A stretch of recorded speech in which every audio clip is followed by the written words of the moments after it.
Okay, welcome everybody to the High Return Real Estate Show. This is the show for heavy hitters. And speaking of heavy hitters, I've got one of my favorite heavy hitters on the line with me, my business partner, Mr. Jack Gibson. How are you, sir? I'm good, man. After that little hanging upside down thing at your house the other night, I feel my back feels better too. So Yeah, the inversion table. Yeah, yeah, it's great. Mine's worse, so go figure. you got to get back on that thing then. Yeah, exactly. Anyway, we got a really amazing guest, and the theme for the show is how to have it all. It's a guy who's really figured out how to do it all and have all the passive income, the family life, the travel, the money. Like it's kind of that golden goose that all of us are looking for. So we're very excited to bring him on right after the break. Welcome to the High Return Real Estate Show, the podcast for heavy hitters. Two men, one mission. It's time to... Welcome back, everybody. Today we are here with Eric Bowlin, and I want to just tell you a little bit about him. I'm gonna read off of this because I'm never going to remember all this. An entrepreneur, real estate investor, Amazon best-selling author, but this guy retired at the age of 30, bought his first property in 2009, has over 480 units of rental property. This guy's got his own podcast. He's been on a number of other podcasts, teaches real estate all over the world. Like, amazing dude. We're happy to have you. Welcome, Eric. Hey, thanks so much for having me. Yeah, we're 480 units. That's like mind-boggling. That's a lot of property. So I'm interested to hear how that all develops. So first off, let's backtrack. Sure. Kind of tell us how you got started in real estate and a little bit about yourself. Yeah, so I got started in 2009. I bought my first property. It was a triplex, and I bought it kind of on accident. I wanted to buy a home, and I couldn't qualify for a loan for my home. I was a full-time student. I was working my PhD at the time. I was a grad student, and I had part-time jobs. I was Army National Guard, so I was a reservist, and I was a teaching assistant, and I was doing some other odds and ends, part-time job, tons of student debt, like $60,000 or $70,000 of student debt. Car loan, I had a lot of debt, and I just couldn't qualify. In fact, the first mortgage lender I went into literally laughed me out of the bank. And he said, I remember it, it's like ingrained in my mind. He's like, I promise you, you will never get a loan. You will never get a mortgage. And he obviously didn't mean like ever in my life, but he meant, right, you're not, Right. nobody's going to do you. And so a few months later, I bought three family. So he was wrong. And the little trick on that, and still works today, is the rental income on the other units gets applied to your income for qualifying for FHA or conventional type loan. So that for me was enough. That extra income was enough to get me over the line and qualify somehow. But That's great. then again, it was also during the mortgage crisis when all the mortgages were going bust. So they didn't really have good standards, so that they probably shouldn't have lent to me, but they did. So I bought a three-family, and at that time in my life, my plan was to sell it. I was going to go be a professor somewhere, buy a single-family home, and be a normal person. That was my plan. And that all changed. I got a knock on my door one night, and I couldn't afford it. I was living in a bad neighborhood, like really rough. People don't walk around at night kind of neighborhood. And somebody's knocking on my door. I'm like, who's that? And I open it. It's my tenant to pay me the rent. And I wrote a receipt, took his cash. He always paid cash because I think he was a drug dealer. And I put that money on the table, and I'm like, wow, that was the easiest money I'd ever earned. And literally that night, I decided I'm going to do real estate for the rest of my life. I realized I wanted money to just knock on my door. Like up until that point in my life, Army, I've been in the Army for a few years. I worked really hard for my money. And I'm like, this is like 2 or 3 weeks worth of work for me. And all I did was I was watching TV, and it came to me. And so that's kind of how I got started. Everything changed and just shifted. I'm like, this is what I need to do. Yeah, that's really cool. So how did you then take that and go from that one triplex to, what was it, 480 units? I mean, that's a pretty big difference from 1 to 480. You're like, Yeah, wow. big jump. That was over 10 years. So that definitely, it was a progressive thing.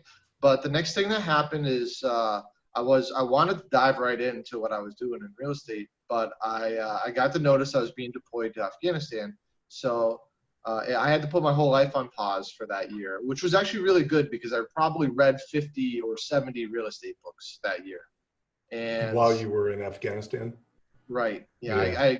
I got all the ebook versions, most of them. I brought like I don't know what e-reader it was back then, but I had it and I bought them and I was reading them, and I must have read like 50, and I knew everything that you could read about real estate at the time. This is 10 years ago. You didn't have all the blogs and forums and podcasts, and all that was that was all still new. There was very little information about it, so it was all mostly in books, and I read them all. And it was really good because I learned a lot. And then somewhere in between I want passive income in real estate to me getting home and starting in real estate became I need the house flip. I don't know how that shift happened in my head, but I came back and 2011, I came back. I dropped out of my PhD program as soon as I got back to the US, and got my real estate agent license for some reason. And then I started house flipping. I bought my first property like January 2012. I got in full time, and it was terrible. I absolutely hated it. House flipping is such a crappy job. I made no money at it. And then I realized, all right, that sucks. I'm not doing it anymore. I did do like another flip or two after that, but and then I started buying 3 and 4 families. But I was combining kind of the house flip mentality with the buy and hold mentality, and I was buying stuff that you have to add a lot of value to, which requires a ton of work. And I'm like, well, if I'm going to do it full time, I might as well get work done. It's kind of my mentality. So that's kind of, I just started buying more properties, adding a lot of value to them, and then I was approaching banks to give me financing on them. When you say add value, you mean you put in the rehab work and fixed them up? Well, that's one way. Was there other things that you did too? Yeah, I like to say add value because some of my best deals weren't necessarily just rehabs. A lot of times it's a bad tenant situation. And, you could do the basics like carpets and paint, but I don't really count that as rehab. To me, that's more of a apartment turnover. So you got bad tenants, you got to turn over the apartment, but we're not talking rehab, like major renovations, kitchens, right, bathrooms, etc. We're just talking for some paint, the normal.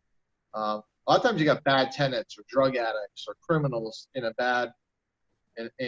house in an okay neighborhood, but it's really a bad situation for the landlord. They just want to walk away from it. And so add value management processes, or changing out the tenants, or kind of repositioning from a regular property to a student rental if it's in the right market. And so we find some creative ways to add value in addition to your standard full type rehabs. So were you doing your own management of those properties? At that time I was, yes. That's tough. I was just a glutton for pain. I like. So you're flipping and you're managing. Yeah, you definitely are a glutton for punishment. Yeah. Oh, it was terrible. It was terrible. And I didn't realize at the time that there's a better way to do it, but I was just doing it because it worked for me at the time. Yeah. And I was making the money I needed, and I was making more and more money, and I was working hard. And I eventually did get burnt out. It's kind of what pushed me into following phases of my life. But I was working 10, 12 hours a day, 7 days a week. I was a real estate agent, so I was working with clients. Then I got my construction license, so I had a remodeling crew, and I was an insurance company, and I had my own crew on my own, on the books. So they were working for me, W-2, and they were running my projects. And when I didn't have projects, I had them running on other people's projects. So that now I was a contractor for other people, which is a terrible job. I hated everything I was doing. Yeah. So how did you transition out of it, and what did you transition into? Yeah. So it's kind of funny how that happened. I remember it was actually a snowstorm. I'm from Massachusetts originally, and I was in Central Mass in 2015, I think January 2015. We got a 36-inch snowstorm. It was the biggest snowstorm ever recorded, and it took me 2.5 days to shovel and snow blow all my properties that I had at that time. And I'm like, this sucks. My back hurt. I was not happy. And I'm like, I'm going on vacation. I don't care. I haven't been on vacation in years. I'm going on vacation. So we jumped in the car and I drove to Texas the next day for no reason other than I just wanted to get that. I wanted to get out of New England. I needed to get out of the snow. Yeah. And so how I transitioned was I got to Texas. It was like 70 degrees. And I said, I'm moving here. And I had talked about moving south for years, just never did it. Finally there, I'm like, you know what? I'm doing it. And a month later, I was just so fed up, so sick and tired of what I was doing. I was just at that point, and then the final straw was that snowstorm. Yeah. It's amazing what 36 inches of snow will do to your psyche, huh? And so I just stopped being a real estate agent. I laid everybody off from the remodeling company. And what I did just in case, I picked up a job in sales in Texas because I had never lived just off of my rental income at that time. I had always had extra money from being a real estate agent, from being a contractor. And so I hadn't lived just on that. So I picked up a job just in case. I had that job for about 9 months. And I'm like, hey, you know what? I don't need this job. So I quit. And that was when I finally quit was January 2016. And that's when I say officially, quote unquote, retired. I mean, you never retire, but like, that's when I never needed to like actually work for somebody else. So at that point, obviously you had enough passive income from the real estate that you were holding to live nicely, or at least survive nicely. Yeah, we were getting by. We were getting by fine with that. And I don't know how many units I had at the time. It was 30 or 40, but there was no partners on those. That was just us, and we owned them completely ourselves. And so it was, we didn't have like partners that we had to split the revenue and stuff like that on. So 30 or 40 units when you own 100% of them is a lot of income. So were those all in Massachusetts, those properties? Those were, yes. So then did you have to offload the management to a local Massachusetts-based property management at that time because you were already in Texas, or were you trying to then manage them long distance? Yeah, so what we did is it forced us to figure out how to manage that long distance because I couldn't afford to pay management and not work. So I was forced to figure out how to do that. And I had built up such a team over the years that I was working there that I was able to leverage all of my team. And then all we did was take calls and emails and work orders and then just distribute them to the people that need to do them. Great. And so I was able, it totally changed my mindset. I realized that I could own property and not have to work full time at it. Like I didn't realize that at that point in time until I just up and left. Yeah. So obviously there's been a lot of scaling up since then. What's the kind of stuff that you did then, and like what are you looking for now? What kind of projects did that evolve into? Yeah, so I still bought a few of the small stuff after there. I got up to about 50 units in Massachusetts. And then I'm like, well, what's next? What's the next big thing that I can do? And I'm like, well, why don't I try to put together like a team of investors, both active and passive investors. Maybe we could get something bigger, like an apartment complex. And that's kind of what I started doing for a little while after that. And that's where I went from like 50 to 400 or something, was by doing a couple apartment complexes.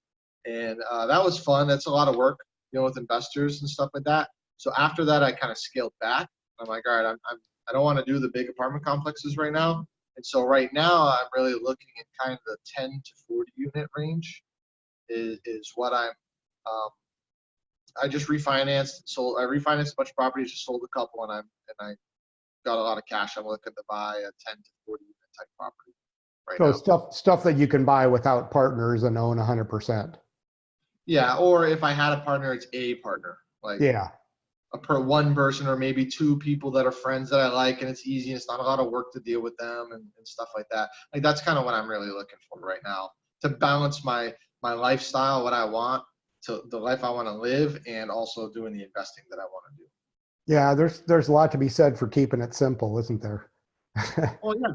Well, that's the thing. I know that I could build a massively scaling real estate fund or something like that and end up buying, like I know people, I have friends that have 5,000 doors under management or something like that. Like they got full-time staff working for them. They got their own accountant. They got their own asset manager that flies around and I'm like, it's a lot. It's another full-time job. Like, why did I work so hard for like all those years just to work myself into another job? I thought I don't think that makes sense for me, me personally. So trying to figure out, like, for me, it's about how do I buy real estate, make more money, and not give up traveling for a couple months at a time or living wherever I want. How to not do those things. Eric, what are all those properties, the units, are they all multifamily and are they all leveraged? They all have loans, yes. Mm-hmm. And let's see, no, they're not all multifamily. I did experiment with a couple of things. I have a mixed use, a 5-unit mixed use, where it's got 3 or 4 residential, 4 residential and 1 commercial office. And let's see, I got a 5-unit mobile home park. And that's more of a land play, though. I bought that because of where the land is, more so than the fact that it's a mobile home park.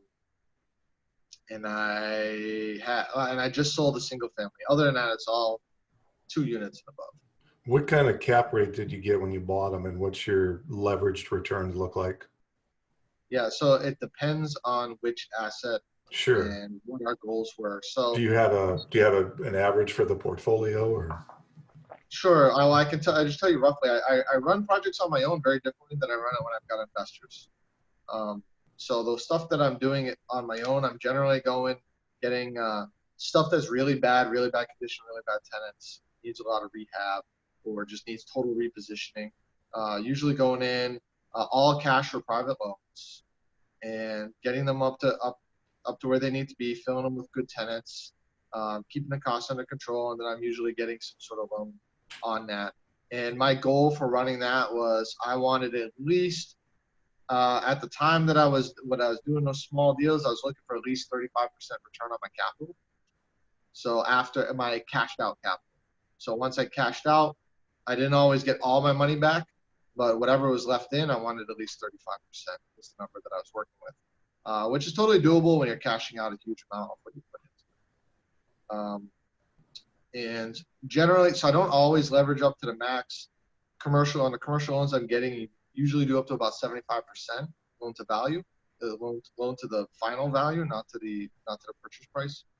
And when I was really aggressively seeking new property, I would max my leverage. But now I'm kind of leveraged down across my portfolio. I'm at like 62 to 65% leverage right now overall across my personal portfolio. The stuff that I take on partners with, we're generally looking for light value add type properties where they might need interior rehabs, maybe cabinets, floors, paint, but we're not looking for major reposition. So they're fully livable now, and you can get some rent bumps on the back end. Maybe do $3,000 interior renovation, $3,500 interior renovation, and maybe get a $6,000-$8,000 rent bump. Yeah, fantastic. So a lot of what you said, the thing that's really stood out for me, and I think is kind of the crux of this whole conversation, is not wanting to have the full-time job. It's really all about lifestyle. And I think, people get into real estate investing for different reasons. Some of them just, want to have a better retirement. Maybe they like their job, they like their career. But many of us, myself included, are looking for a way to have it all, right? How do you have time for family? How do you have time for yourself?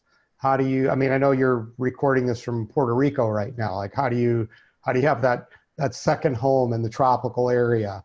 How do you travel? How do you create all that passive income? And I think that's the key piece. Would you say that that's probably like your biggest motivator for all this? Because I heard a lot of sort of anger almost from you about, the way you hated those previous jobs, and yet you're still doing some self-managing. So I'm just trying to figure out where that sweet spot is for you.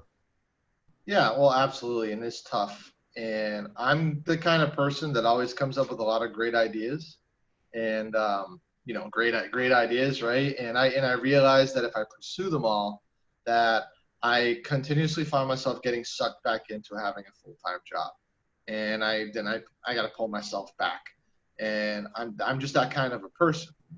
And but I love being able to get up and travel. I spent 2 months in Asia last year, traveling in Asia. I like being able to do that. And those are the things that I value, and those are the things that bring me joy and just happiness in life. And, experiencing other cultures and food and all that stuff. That's what I like. And so the way that I invest is I'm okay working really hard on something as long as I know there's an end date. As long as I know that I'm picking up a project that I know in 4 or 6 months I'm going to do this, and I'm not probably not going to sell it. I buy and hold most of my stuff. I'm going to set it aside, and it's going to become mostly passive at that point. And I'm okay doing that. Not everything is a big project, but I'm okay taking a project as long as I'm in a good spot. I don't feel like traveling right now, and I'll take on a project. And that's kind of my sweet spot for me, is knowing that nothing that I'm doing is going to drag on forever. It's not a job. It's a gig. It's more like a gig, and I'll take it on one at a time. Yeah, it's a project. Yeah, for sure. So you obviously have overcome a lot of hurdles. I mean, you got a lot of those sort of full-time pieces that you absolutely hated, and yeah, I think Jack and I can relate to plenty of what you said there. But how are you able to really overcome that? How did you just like keep going and keep pushing in a situation where you just absolutely hated? Like what's required of a person to do that, and why are so many people not doing that? I guess that's what I'm trying to get at. Well, there's a few things. What keeps you going is just what kept me going was just wanting to build a better life for myself. And as long as I didn't have what I wanted, I was driven to get it. And Yeah. so that was kind of my motivating factor at the time.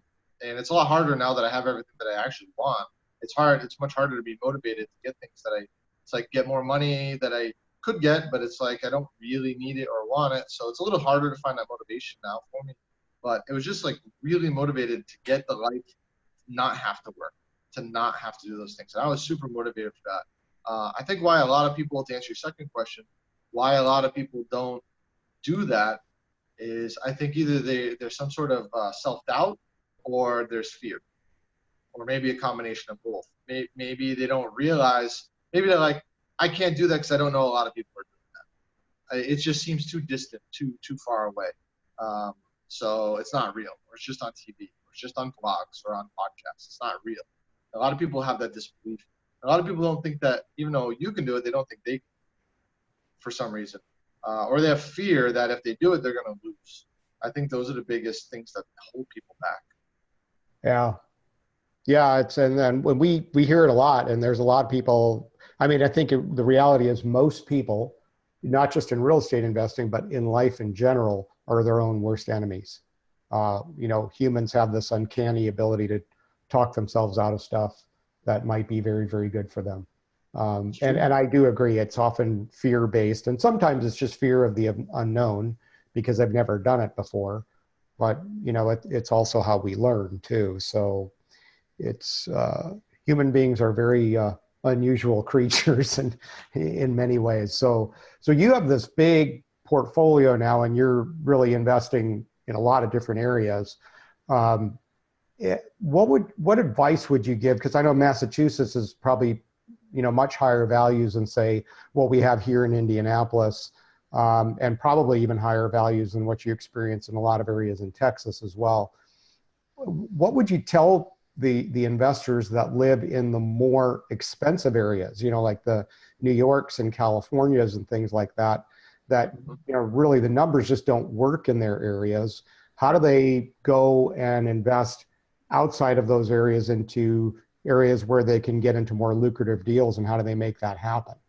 Yeah, well, I fully believe that you live where you want to live and invest where you want to invest. And that's not something I understood years ago, but as I've moved and traveled more, I realized you don't have to be co-located with your assets. As far as accomplishing that, I think the number one most important thing is to really understand the market that you want to be in. You need to pick a good market, and you need to really understand it. And you don't have to pick the best market. It doesn't have to be the best market that's on any list or something like that. In fact, some of the best places to invest aren't the supposed best markets. As long as you really understand it, the neighborhoods, the streets, what's good, where's bad, and you really, really understand it, you can be successful in almost any city. Even the worst cities have good spots to invest if you understand them. And so you kind of mitigate those risks by knowledge and understanding them. That's the first thing. And the second thing is having a team. So you need to have the people on the ground who are going to support you. And I mean, there's a dozen different people that you can have on your team. Good contractors, property management, real estate agents, etc., that are there, that know you, like you, and you can trust them, and you know them, and you like them as well. That they've got your back, and that you can lean on them when you need to for various things. And if you don't have that team, you got to start building that, even if that means flying there, or sometimes it means leveraging other people that you know. So if you know somebody who's got a team, and you can lean on that person in order to get access to their team in some way. It happens with a lot of management companies or real estate agents. They might have access to that. Sure. Lean on them and get access to their network in a way. As long as obviously they're getting paid for their services. You don't want to take advantage of anybody. But as long as you're paying somebody for their time and their services, and they're willing to give you access to their network, that's how you start building your network. You really need those two pieces. And with that, you can invest anywhere in the world. Yeah, well said. So the only question I have left, Jack, is the magic question. Do you have anything else on your agenda? No, I mean, we covered a lot of ground. I mean, I think it's he's got a simple but a great business model and philosophy. I mean, I think a lot of us kind of can get caught up in more is better, and the bigger the better of the portfolio. But I think all of us can probably find out that it isn't always better, and there is a kind of a sweet spot where we have the right amount of money coming in and the right lifestyle. So you got the right philosophy for sure. I mean, it's awesome. So yeah, Shecky, fire away the final. Well, yeah, before I ask that, I just want to say too, Eric, that the thing that really resonated with me personally with what you said is being that idea guy. As Jack knows from being my business partner, that every week or so I've got some new crazy idea. And sometimes they're good ideas and sometimes they're not, but it's just like, okay, how the F are we going to execute this idea? Right? Like, it's just like, okay, wait a minute, did we just start another company? Like, yeah, I know that. And I don't know that I necessarily want to start another company. I mean, I know we could be successful if we really focused on it, but then what kind of bandwidth does it take away from our core competencies? It's exactly what I discovered. Every time I did something else, I wasn't making money in what I'm really good at. Right. Yeah. And stay in your lane type thing. We have that talk all the time, don't we? Yeah, it's a huge catch-22 for sure. So the magic question is this, and probably putting you on the spot a little bit, but what is the question that we didn't ask you that we should have asked? Question you didn't ask me that you should. So namely, is there anything maybe we didn't bring up that we should have brought up, or any nuances that you want to add to what we already covered? Or the floor is yours, brother. Whatever for this our listeners need to know. Let's see. Question you didn't ask that you should have asked. I think a lot of people, I probably would ask, I don't know how to phrase the question, but I kind of have the answer in my head. A lot of people look at people who are successful and they're like, yeah, that's great, but you have access to deals and access to money because of where I'm at in the industry. And after a number of years, people just bring you deals and money lines up because they trust you to invest money with you as far as lending or equity. A lot of people say, I can't do it because I don't have a lot of money. And I think that the most important thing, and not just money, but deals, is take all these things, these problems, these beliefs that you have, and I flip them. So I don't say, I don't have enough money to do a deal. I say, how do I get more money to do this deal? Sure. I don't say there are no deals available for me. I say, how do I find a deal? Or whatever the obstacle is, if you flip it in your head, does not say it's an obstacle. You just say, how do I overcome this obstacle? I think that goes so far into bringing a person from wherever they're stuck to getting them to the next step. And I think that's the most important thing that a person can change about themselves in order to become more successful. Wholeheartedly, 100%, dude. Right on. I mean, like I could not have said that better. And, we've had some people that have bought properties from us through our turnkey company that I know when we first started talking to them had no money. And, obviously you have to have money to buy a property. So even if it was just a little $50,000 single, they figured it out. You know what? They went and got credit cards. They borrowed from relatives. They did whatever they had to do to get in that first property. They got it going. It was cash flowing. They then figured out how to get a refi and pull their money back out. They paid back a lot of those initial people that helped them, and they got the first one under their belt.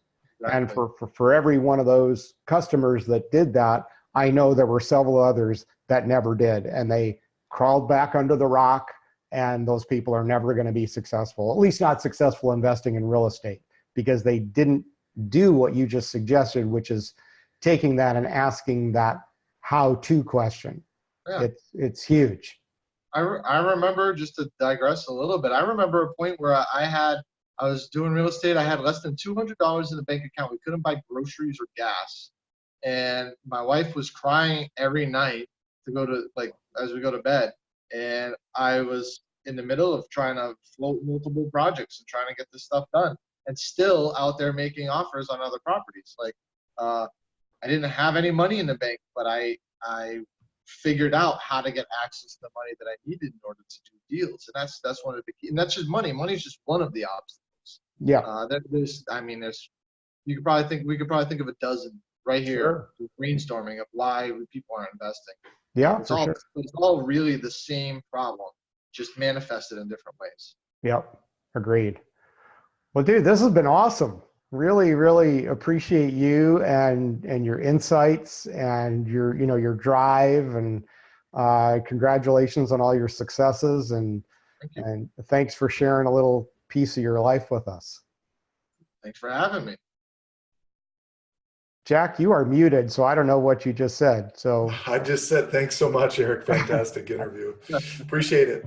Yeah, thanks so much. That's a wrap, everybody. Have a great day.